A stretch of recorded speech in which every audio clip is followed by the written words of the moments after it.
Kleydson Rodrigues and Shannon Ross. Shannon Ross coming in as a plus 292 underdog. Kleydson Rodrigues minus 292.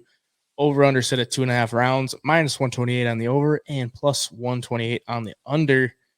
Kleydson Rodrigues coming off the loss to CJ Vergara, who he was a pretty big favorite in that one, and pretty disappointing loss. I know a lot of people had him in his in the parlays. He was minus 360 favorite in that one. Lost a split decision. Won his Contender Series fight as a slight favorite. Overall, man, I don't know how you can get behind that price. I mean, he's got pretty solid stand-up. He probably have the ground advantage in this one. He throws lots of kicks, but he just doesn't really impress me too much on the feet. And if you're going to be going up against Shannon Ross, who has really good hands, really good boxing, does get hit a good amount, doesn't have a very good ground game.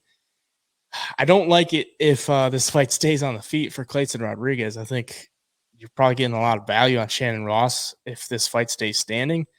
If not, then Kleydson Rodrigues showed pretty decent striking in the fight, or not striking, a decent ground game against CJ Vergara when it did hit the ground. But he didn't really look to take it to the ground. He looked content to just stand and trade with him, which didn't work out for him.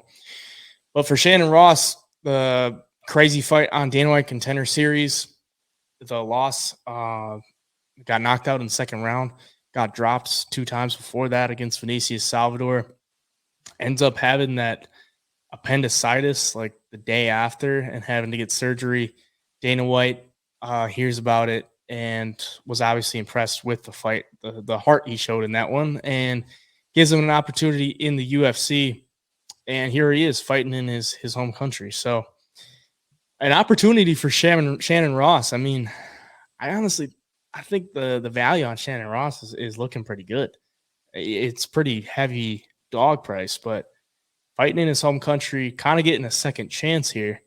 Kleydson Rodrigues coming off the loss. Maybe he's a little bit more motivated than if he was just coming off a win. But at the same time, how are you laying minus 300 on Kleydson Rodrigues? Shannon Ross went into his Contender Series fight as near a 3-1 favorite. So now he's, almost plus 300. So value's looking pretty good on that. You touching the dog here? I might have to. You kind of touched on it all, but I will add that Shannon Ross might be the toughest dude in the world. I mean, you mentioned dealing with appendicitis, then fighting on Dana White's Contender Series. And in that fight, I don't know how many times he was cracked, and it looked like he was just going to go out cold. And then somehow he gets up and he starts cracking the Salvador. Salvador is I want to say he was quite a bit longer and bigger than Shannon Ross in that fight, but you could see the hand speed on Shannon Ross, and he was able to find the button too, and he was landing his own shots.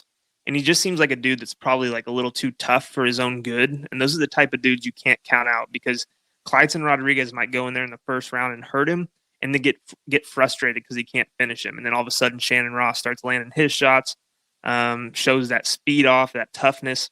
So yeah, a guy like Shannon Ross at plus 292 on BetOpenly is really hard to ignore, in my opinion. If it stays on the feet, I think it's going to be a lot more evenly matched than people think. Kleydson Rodrigues at minus 292. I just don't know if I've seen anything from him that makes me want to lay that kind of money on that line, especially with the loss against CJ Vergara, who is a good fighter off of Dana White's Contender Series. Lost to Tatsuro Taira, obviously. But man, I can't get behind the minus 292. I think sprinkling something on the tough guy, Shannon Ross, is not a bad idea here at all. Yeah, can't argue with that. Especially in his home country, I mean. Yeah, and he's got power too. I mean, he's got fighting power.